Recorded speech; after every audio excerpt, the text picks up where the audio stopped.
va pas voir les trucs pour les tibias. J'ai déjà vu les questions que vous vous posez. On va faire les exercices petit à petit. C'est pas la peine non. Parce que si, je parle par expérience, hein, si on commence à tout mélanger, le même jour, vous n'aurez aucun résultat. Vous n'aurez pas de résultat. Donc, moi, ce que je vous conseille, prenez un jour, si vous travaillez les cuisses, ou bien, quand je dis les cuisses, qui veut dire cuisses, mollets, et avant, c'est machin. Donc, prenez un jour pour travailler le bas du corps, et prenez un autre jour pour travailler le haut du corps. Ne travaillez pas le haut du corps et le bas du corps en même temps. Parce que le lendemain matin, vous ne pourrez pas vous entraîner. Et oui, vous pouvez le faire, mais vous allez faire un excès.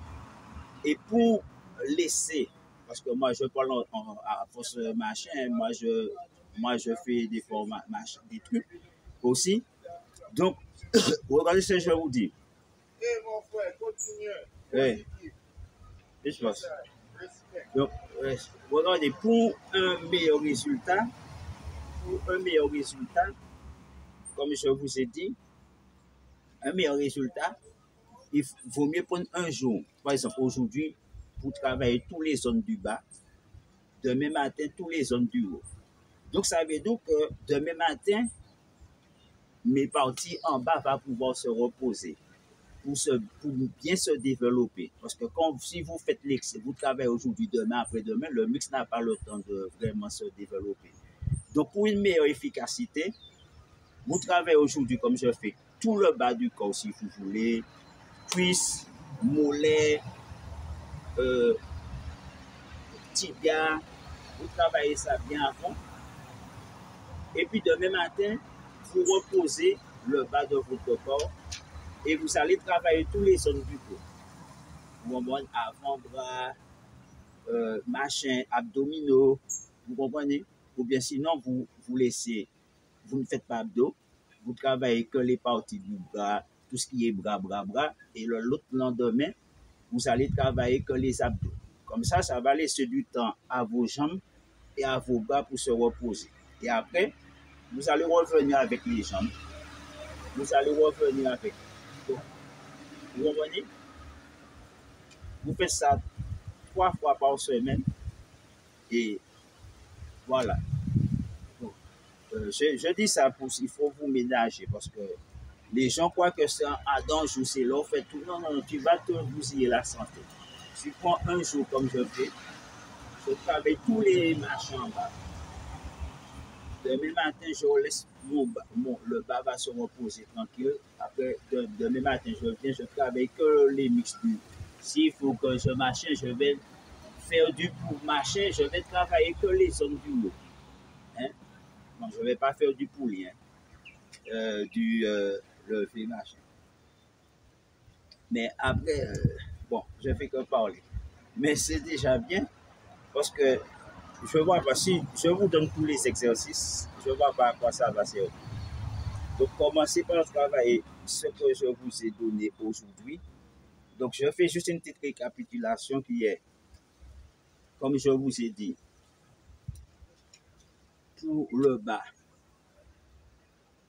soit vous descendez flop, vous montez, si vous voulez une belle fesse, vous voulez avoir des jolies nichons, jolies fesses, ou nom cagado, les sommes de maths, canon. Tu fais ça comme ça, flop, et tu remontes, tu contactes. Tu as des fesses, les hommes vont kiffer. Bon, à me les faire madame, hein. Si tu veux les faire madame, ma poubelle ou je ne sais quoi. Bon, je rigole. Bon, on peut le faire. Hein. Donc, après, si tu fais travailler les cuisses,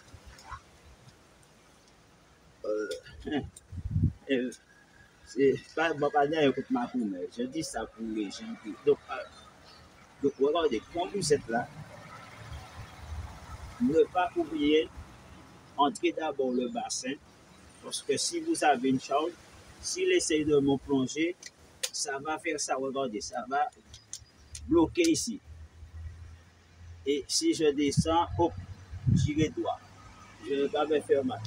Si par contre j'utilise Dix, je fais ça là, aïe aïe aïe, soit je pars derrière, soit je pars sur le côté, soit ça va me déséquilibrer. Quand vous perdez l'équilibre, c'est parce que vous utilisez là. Quand vous utilisez ça, vous perdez l'équilibre. Parce que ici, c'est pas, les muscles ne sont pas contractés. Donc, il faut contracter d'abord les muscles et être enraciné en bas. Parce que ça va enraciner à terre. Et de là, regardez, je vais aller, là, je ne vais pas tomber. Vous voyez? Je vais aller le plus loin, je ne vais pas tomber parce que ça va me raciner. Donc, je peux aller vraiment loin, loin si je veux. Hein?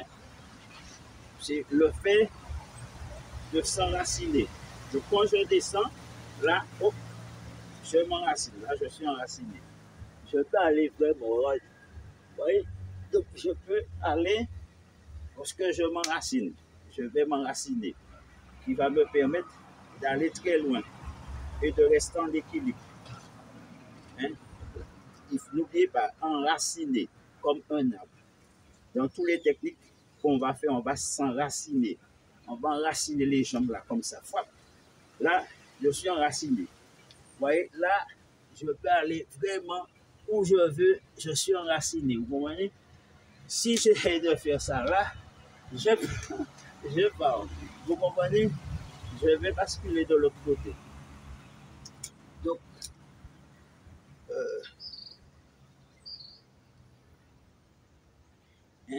donc après, bon, je rigole. Donc ça veut tout. Vous mettez là, vous pliez légèrement.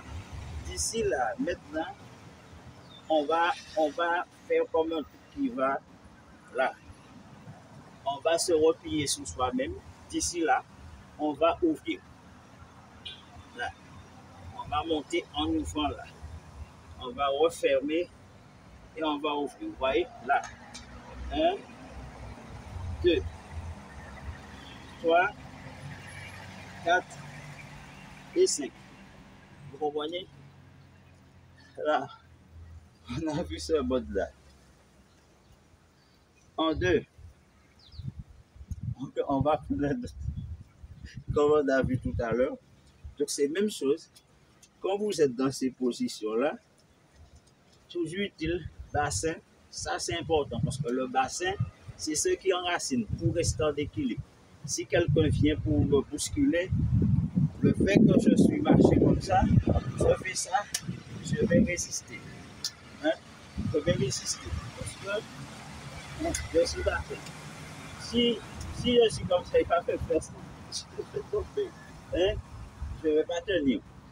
Donc, quand vous descendez, vous faites ça, ça me permet, là, vous voyez, ça me permet d'aller, parce que bonne rotation, bien enracinée, qui va me permettre de faire les mouvements d'un côté, vous voyez, de monter. Hein? Parce que le fait d'être bien enraciné va permettre une, comment on dit ça, meilleure flexibilité, mais il y a un mot, assoupissement. Ça va me permettre de m'assouplir le plus loin possible. Même si je suis ici, si, par exemple, je m'enracine bien, si j'arrivais avec l'eau, je ne sais pas. Donc de là, regardez, je vais pouvoir aller très loin.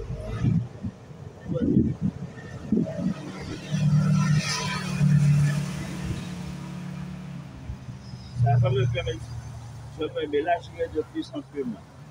Une fois que je suis bien, une fois que j'utilise bien le bassin, parce que tout se fait avec le bassin, quand je fais ça, c'est à partir de ça là qu'il va faire le mouvement de bascule. Si je fais ça là comme ça va piquer au niveau de mon lombaire et ma colonne vertébrale. Vous comprenez? Donc après, vous allez bousiller votre colonne vertébrale, vos reins, vos hanches. Donc c'est pour ça qu'il y a la technique. Ce que je vous montre ici, là, c'est la même technique qu'on utilise pour faire les saltos. Ici, là, on va partir comme ça, vous voyez?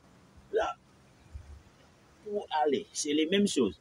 Ce que je vous montre là, c'est aussi ce qu'on va utiliser pour les saltos. Quand vous voulez faire du salto, il faut là, Et à partir de là, hop, vous voyez, ça va faire un demi-cercle. Ici, là, hop, et redescendre.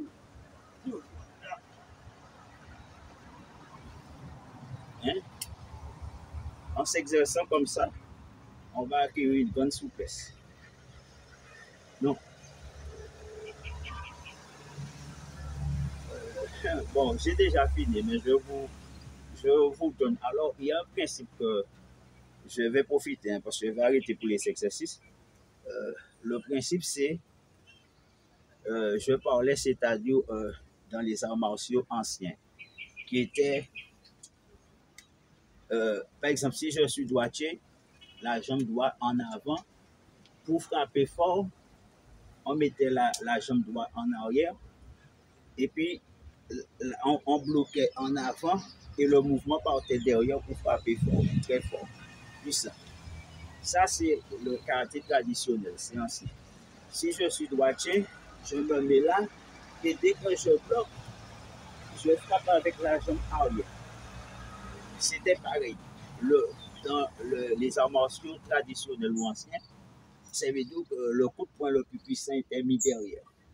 C'était mis derrière si vous êtes gaucher, si vous êtes droitier. Hein? Vous êtes droitier, le poing était derrière. Donc ça veut dire que c'était prévisible. Et c'est Bruce Lee qui a révolutionné cela, ce concept-là, en mettant la jambe le plus puissant en avant, le poing le plus puissant en avant.